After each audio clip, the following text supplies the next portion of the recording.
ఇక అగ్రవర్ణాల్లోని పేద కుటుంబాలకు ప్రభుత్వ పథకాలు అమలు చేయాలని కోరారు తెలంగాణ రెడ్డి మహిళా వ్యవస్థాపకురాలు గంగుల శ్రీలతారెడ్డి.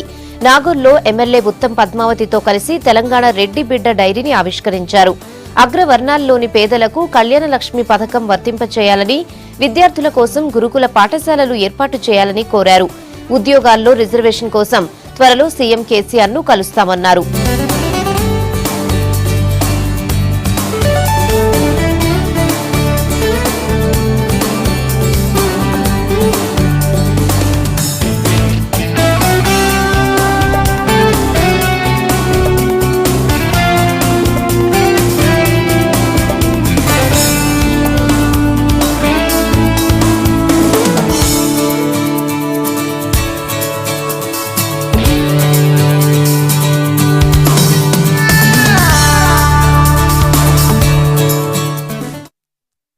తెలంగాణ రెడ్డి మహిళా వేదిక వ్యవస్థాపక అధ్యక్షురాలిని.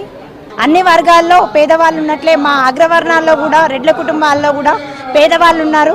వాళ్ళకి గవర్నమెంట్ నుంచి వచ్చేటటువంటి వసతులు అన్నీ కూడా పొందేటటువంటి హక్కు ఉన్నది. మేము కూడా మీ అభిమానులమే, మేము కూడా తెలంగాణ కోసం కష్టపడ్డ బిడ్డలమే.